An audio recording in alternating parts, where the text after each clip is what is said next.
Hello friend, যেমনটা কি তোমরা সবাই জানো যে কালকে তো সিঙ্ঘম 3 ট্রেলার রিলিজ করে গেছে। এখন সবার নজর হচ্ছে ভুলভুলিয়া 3 দিকে, সেটা পাবলিক বলো বা হেটার্স বলো বা সিঙ্ঘম 3 মেকার্সরা বলো, সবাই আমরা ওয়েট করে আছি ভুলভুলিয়া 3 ট্রেলার রিলিজ নিয়ে। তো সেটা কবে আসবে সেটা নিয়েও বলবো।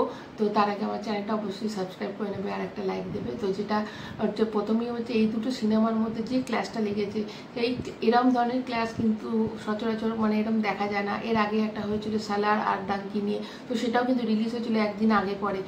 বুক মাই শোয়ের যে রিপোর্টটা আসছে সেখানে ভুলভুলিয়া 3 হচ্ছে 1,58,000 এবং সিঙ্ঘম 3 যেটা কালকে ট্রেলার রিলিজ করার পর সবাই ভেবেছিল যে অনেকটা বেড়ে যাবে, কিন্তু সেটা বেড়েছে 1,62,000, মানে 4,000-এর ডিফারেন্স। এমন কিছু কিন্তু ডিফারেন্স নয়। তো এখনও কিন্তু ভুলভুলিয়া যথেষ্ট ক্রেজে রয়েছে। তো এইটাই সঠিক টাইম যেখানে রিলিজ করা যায়, এখন সবাই যখন ওয়েট করছে, তো এখনই রিলিজ করার টাইম। তো ভুলভুলিয়ার টিমের তরফ থেকে যে নিউজটা এসেছে যে কালকে মানে 9 অক্টোবর তারা রিলিজ করছে তাদের ট্রেলার। কিন্তু দুটো খবর এসেছে যে হয় তারা ট্রেলার রিলিজ করবে না, তো আরেকটা নিউজ এসেছে যে তারা দুটো সং রিলিজ করবে। তার মধ্যে একটা টাইটেল ট্র্যাক আছে যেটা তোমরা জানো 4 মিনিট প্লাসের, মানে এর আগে ভুলভুলিয়া 1 বা 2 এর এত বড় কখনো মানে সং আসেনি, টাইটেল সং। তো সেটাই আসবে, তো এখনো সেটা ফাইনাল নয়। তো সবটাই নির্ভর করছে আজকে সিঙ্ঘম 3 এর কি মানে সিঙ্ঘম 3 এর ট্রেলারের কি রেসপন্স আছে। মানে কালকে তো হিউজ রেসপন্স এসেছিল, ডে 2-তে কি রেসপন্স আছে তারপরে তারা রিলিজ করবে। তো এটা একদমই ঠিক নয়।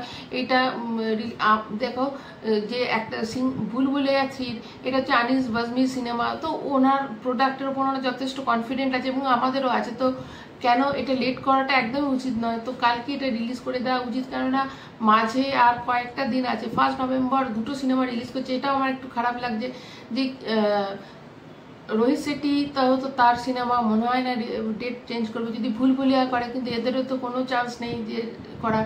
কিন্তু ব্যাপারটা হচ্ছে দেখো, তোমরা যদি দুটো সিনেমা একই দিনে রিলিজ করে তাহলে যেটা হবে, দেখো সিঙ্ঘম 3 কালকে যে হিউজ একটা মানে রেসপন্স, যতই সবাই বলুক যে গল্পটা তো মোটামুটি জেনেই গেছি সিঙ্ঘম 3, তবুও এগুলো কোনো ম্যাটারই করবে না। হলে ফার্স্ট দিনে একদম ভিড় উঠছে পড়বে, উইকেন্ডটা তো প্রচণ্ড ভিড়ই হবে। তারপরে তো সোমবার থেকে এটা রিভিউয়ের জন্য থাকবে।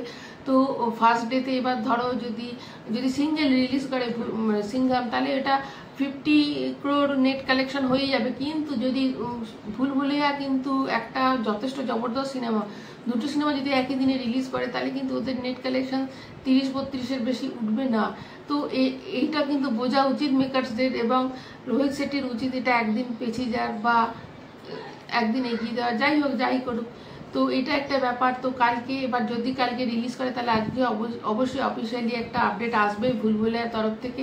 তো সেটার জন্য ওয়েট করে আছি যে যদি আসে। তো এটা তো একটা খবর শোনা যাচ্ছে যে গান বা ট্রেলার যে কোনো একটা রিলিজ করবে। এবার যদি ধরো যদি ট্রেলারটা তারা জবরদস্ত বার করে দেয় তাহলে কিন্তু টক্করটা আবার সমানে সমানে হয়ে যাবে, এবং যারা এই যে কালকে দেখে সিঙ্ঘম 3 এর ট্রেলার দেখে যারা পাগল লেগে গেছে তারা কিন্তু আবার ফিরে আসবে। কেননা ধরো যদি কন্টেন্ট আসল সিনেমার কন্টেন্ট, আর যতই তুমি হিরো ঢোকাও যাই ঢোকাও, কন্টেন্ট হচ্ছে মেন।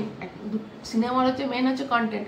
তো কন্টেন্ট যদি ভালো হয়, যদি ভুলভুলিয়া 3 যে ভৌতিক যে জিনিসগুলো সেগুলো যদি মানে হরর জিনিস এলিমেন্টগুলো বেটার হয়, কমেডি বেটার হয়, অ্যাক্টিং বেটার হয়, তাহলে এখানে কিন্তু মানে খুব ইজিলি তারা টক্কর দিতে পারবে এই সিঙ্ঘম 3 এর জন্য। 3 এর সাথে যতই সেখানে ভালো ভালো বড় বড় অ্যাক্টর থাকুক সেটা ম্যাটার করে না, কন্টেন্টই হচ্ছে ম্যাটার। তো এই হচ্ছে খবর। এবার দেখা যাক আজকে সারাদিনে কোনো আপডেট আসে কিনা ভুলভুলিয়া 3। তো এলে অবশ্যই আমি তোমাদের সামনে নিয়ে চলে আসবো। আপাতত এইটুকুই, এখন পর্যন্ত টাটা।